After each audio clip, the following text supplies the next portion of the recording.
That's right. FYI for this Thursday morning, Clinton School Superintendent Gary DeLacy with us this morning, and we'll be talking about a number of different topics and projects.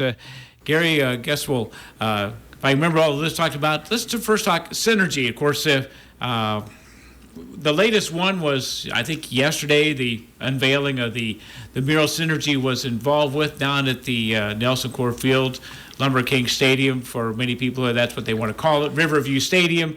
They put up that nice mural. Tell us a bit about Synergy and what's going on with that group and how they've had an impact, you think. Yeah, so this is an outreach of the Iowa Big Program that was originated in Cedar Rapids, and it was something that we were able to bring to the district about 5 years ago. The pandemic, obviously, like in most things, kind of put it on pause for a while, but the whole premise is to give the kids that are involved in Synergy authentic experiences. So they work with community partners in the area, and they basically are, what is a problem you want to have solved? And I think one of the problems that's been generated by organizations is, how do we beautify downtown Clinton?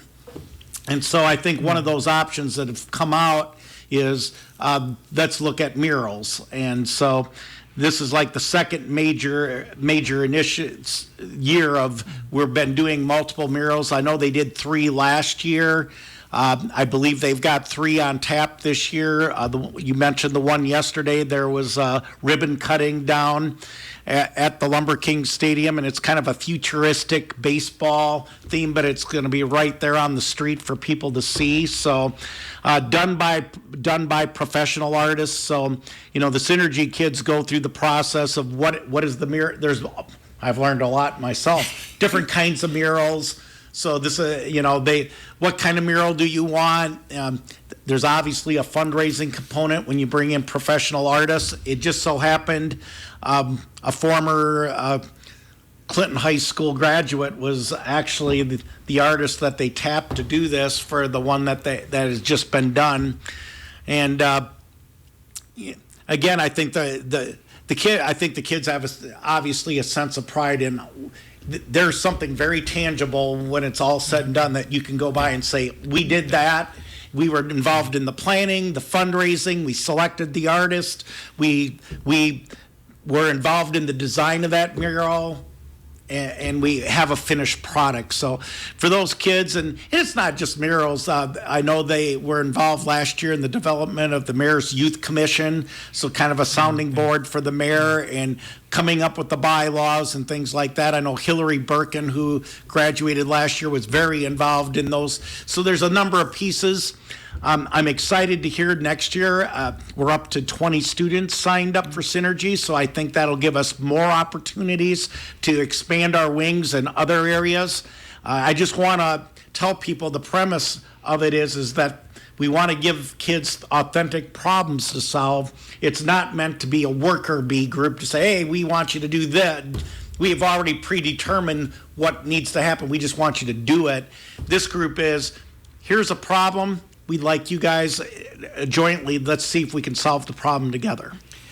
And two, you mentioned the murals. We'll throw this in, of course, with I know the tailgate and tall boys come into town. You might have a lot of new people, different people come into town. Of course, Lumber King Stadium right down there close to the festival grounds and people walking in and out. That's going to be an area, the prime area.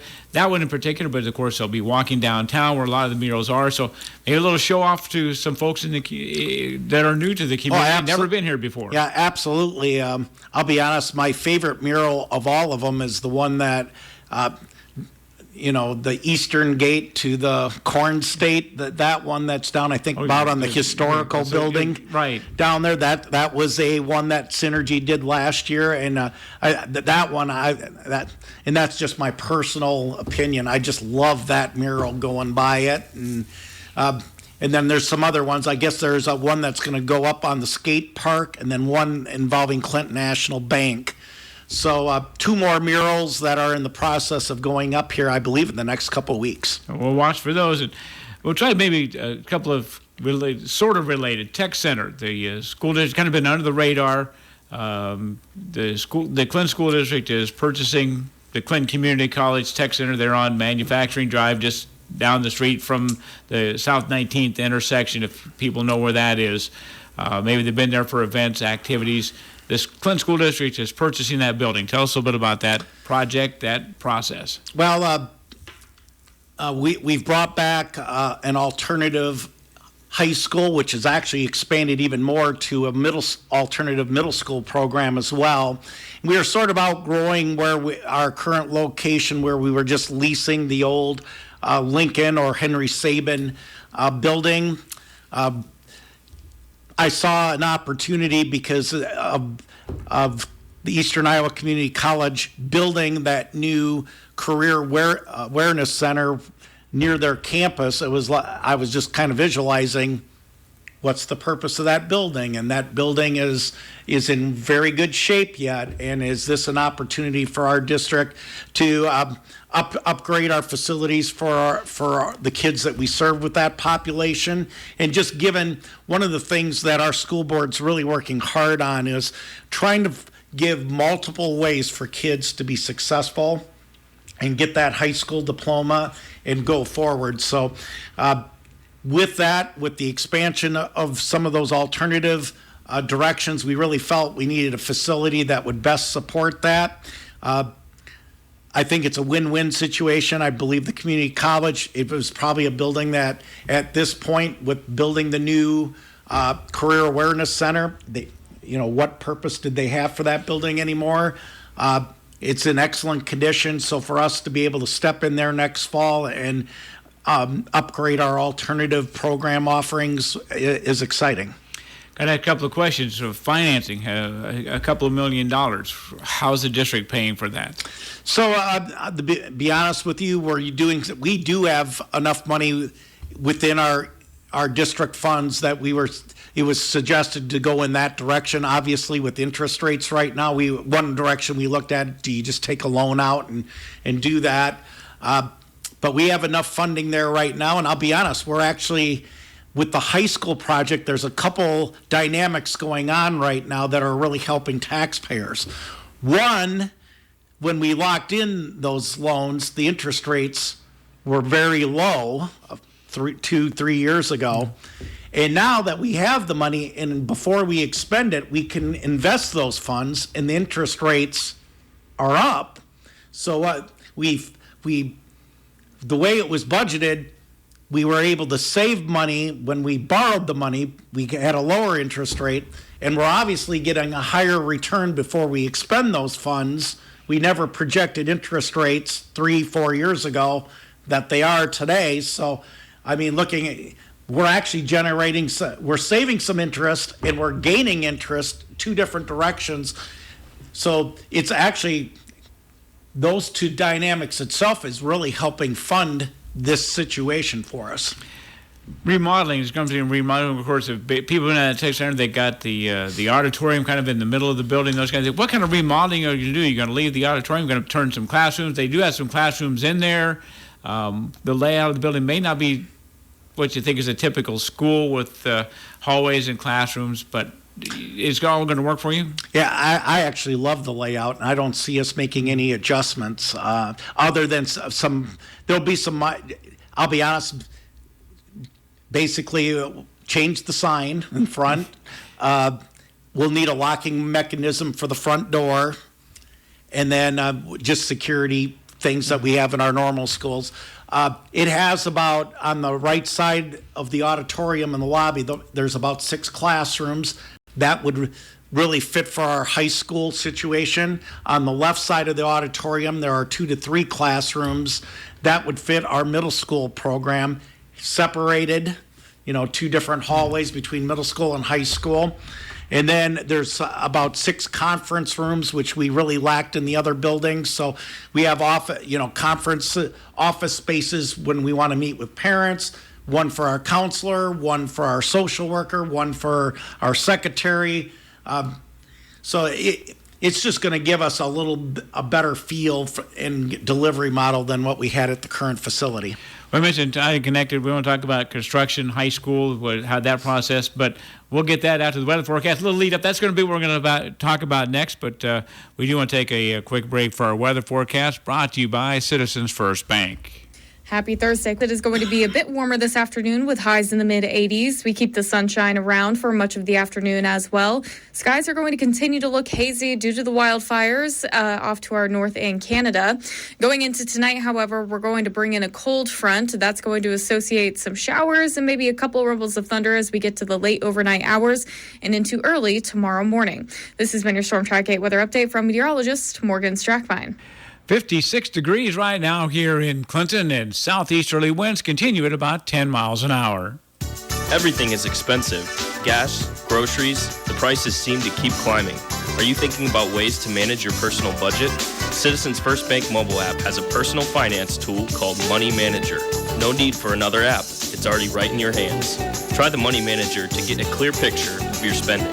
Banking as it should be at Citizens First Bank. Visit our digital branch at gocfb.bank or one of our local branches. Member FDIC and equal housing lender. Good, the school superintendent Gary DeLacy with us this morning, and we're talking about school issues, topics, and we talk about the tech center. High school, I guess, deconstruction and construction. What's going on there? What's the process? How are things going?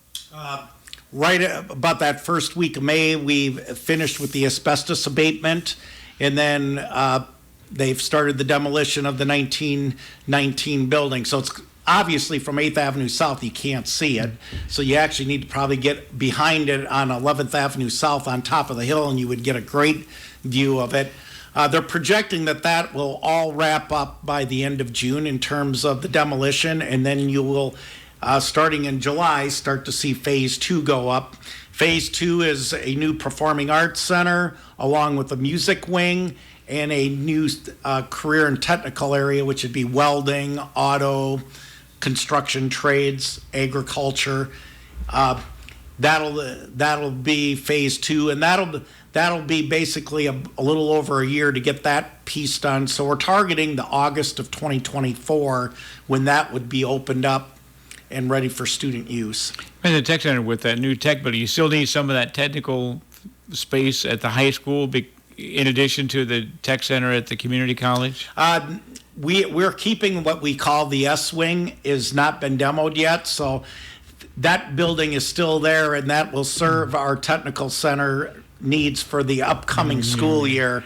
And then when that opens the following summer, August of 24, then the demo of that old S-wing will go down at that point. So there is Phase 3 yet to come. And Phase 3 will be the front of the building on 8th Avenue South, demoing that, and then there will be administrative offices, a new cafeteria, gathering space, and 2 art rooms. It's the smallest phase of the 3. I know I guess how's the price tag when you mentioned funding and that with getting this Phase 2 underway, the performing arts area, that's been talked about for a long time. I know the band area, the choir area, the theaters. People know where the theater is. They've been to many plays, productions where you have a lot of events there. That's going to move now. Is that going to be a complete updated facility? You're going to be happy with what's going in there? I would certainly hope so. I actually visited with the CCDA on a special request yesterday morning. We did a lot of value engineering because of the pandemic, what we had been projected for the price, and then what the price that came in after the pandemic. We had to make some adjustments. So part of the value engineering was to value engineer the Performing Arts Center, which value-wise, the board and we just didn't want to compromise that site. So the biggest compromises that they did is eliminate the orchestra pit, eliminate the fly space. Well, those are two of the areas of the current Cook Theater that don't exist. We don't really have either one of those. And we're working very hard to do a little bit of fundraising to get, and we're not very far off. I mean, we're really pretty much on budget with the high school project. We're just really trying to get to the finish line and make sure that we're not having the I'll be able just compromise that space. It's used by the community a lot. Most of our dance studios use Cook Theater right now. This will be a state-of-the-art facility. I'm actually encouraging the Showboat to consider one of their plays. Maybe in the future, they run 5 every summer. Would they run one of their plays in our new Performing Arts Center? Give them an opportunity to use the community orchestra. You have a full stage. They could look at a play that they couldn't probably produce on the Showboat. And to do that, and they're running into conflicts on the riverfront now. Like you say, the tailgate tall boys. Would it make sense that their first show maybe be at Clinton High School before they transition to the rest of it? So it's just a concept that I've actually bounced off some of the people that are involved with the Showboat. I'll be anxious to see if that comes to fruition, but I would be very excited if we could get a partnership going like that. What else is on your list you want to make sure to touch on today, Gary? It's going to be a busy summer of construction projects going on in the district. One of the things with the federal ESSER funds coming up is you had an opportunity to improve air quality. And so our 2 oldest buildings are Whittier and Bluff. So this summer, both buildings will be getting an upgrade in their HVAC systems to improve air quality in both buildings. Both of them also are getting new playgrounds, and the playgrounds will now match what's at Eagle Heights and Jefferson, having the playgrounds with a rubberized surface, so if a child happens to fall, that they kind of bounce instead of land on concrete or hard ground on that. So those 2 buildings will be very busy this summer. One of the things I've wanted to do to really help extend the life of our buses is to get a new bus barn facility. And if you drive out a town on Highway 30 and you look to your left, you're seeing a new bus barn going up right now, which will have 3 service bays that we can pull in. We have a very good mechanic that we can pull engines. He just needs a facility to be able to do that. We have a wash bay, which is most of our vehicles, when the state inspector comes in, we lose to rust. And to me, we can really do a better job with taxpayer dollars by having something that we can really maintain our vehicles, get more extended life out of our buses and our small fleet by doing that. And that's scheduled to be done by middle of August as well. So, and then when you throw in the high school project on top of that, there certainly is a lot going on with construction. As you mentioned, some safety issues too that are the schools making sure they're up to date on. Right. We are still looking at, I think the swatting incident has really brought an awareness to a number of community members and our board, like what is the next step in terms of improving safety. So we will be looking at some technology, because I'll be honest, the question I get asked by parents right now is, how are we ensuring that weapons are not coming into the building?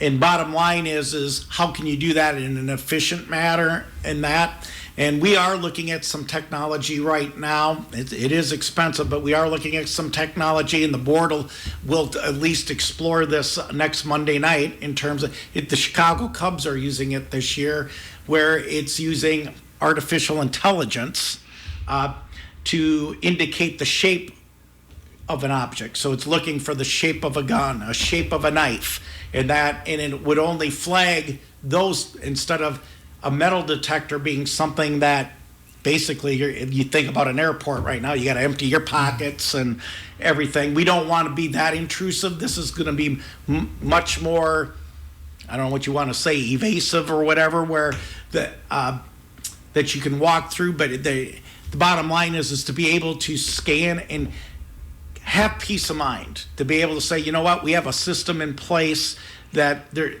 we're doing everything within our ability to keep our buildings safe. Are these you hear from people of these things that they're now, I guess, demanding, they're wanting in school buildings? Are you hearing from constituents, parents, other community members? Absolutely. I mean, and you know what? This isn't just a Clinton thing. This is national right now. if there's just an awareness, it seems like weekly there's something in the national news about a mass shooting, and it's not always schools, it's malls, and it's, it does come down to you start to think about core values. How do you ensure peace of mind that you're keeping your schools safe? And I think another area that we're definitely going to explore with the city is increasing the number of school resource officers. I still think there's a human element. We have 3 in our district. I would certainly like to increase that to 5. We would need some help, obviously, with the city. I would hope with the legislators. How do we keep our kids safe?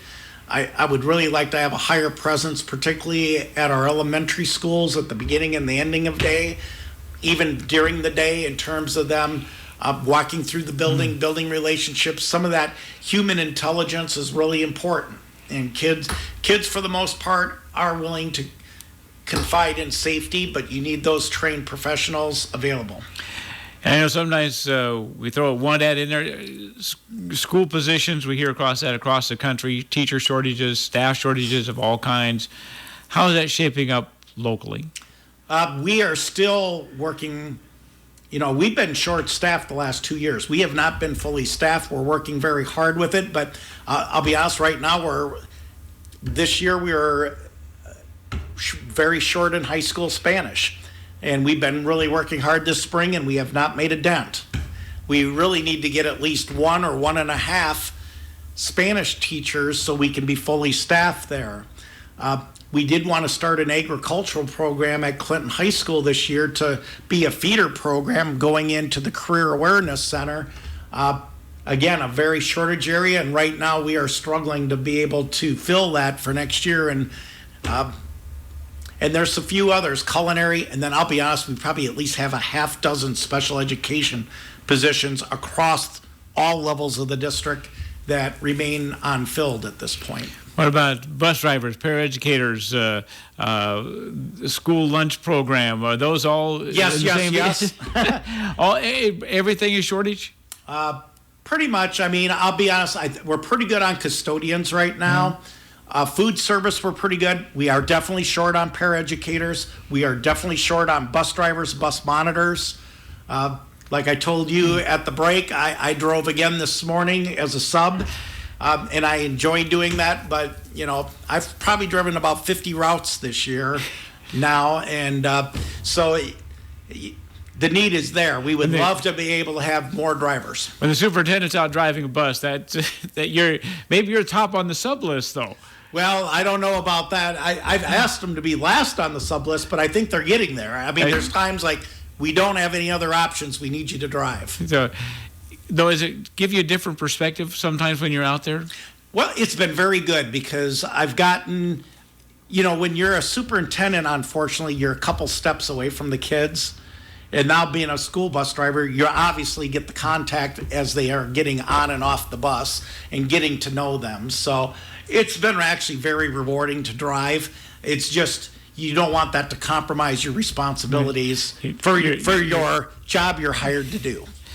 Anything else we should make sure to mention? We didn't talk legislative session. That's all passed and done. You're going to have to work with whatever they passed? Yep, and I expect, like it or not. I expect that we will have to do some board policy updates, and that will probably influence our handbooks on what was passed this year, particularly looking at transparency issues, things with banning books and those kinds of things. So I'm expecting that'll be some of our work this summer, is just trying to get updated with current state law.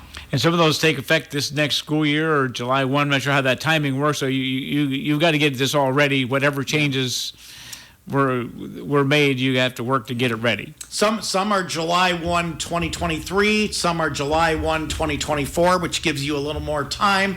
Obviously, the ones that are coming up this upcoming July, there's a little more urgency to get everything updated. Gary, anything else you want to make sure to mention? I'd like to give you a chance to wrap things up. Well, probably one of the most exciting days of the year is coming up, the Sunday of Memorial Day weekend, graduation at Clinton High School. I'll be exciting this is the first time that we'll hold graduation where Yord is climate controlled. So I'm kind of I'm kind of excited to see how the air conditioning holds Good. up when we Good. have a full gym. And you want maybe a little warmer than usual weather just to check it out? Or nice weather for all the parties? I would say nice weather for all parties, but I remember my first one back 5 years ago when I was a superintendent. We happened to have that 97, 98 degree day, and I think we had 2 ambulance calls because of heat exhaustion. So I'm hopeful if we did get a heat wave that we're going to be in a lot better position. Well, I thank Clinton School Superintendent Gary DeLacy for coming in on our FYI program this morning.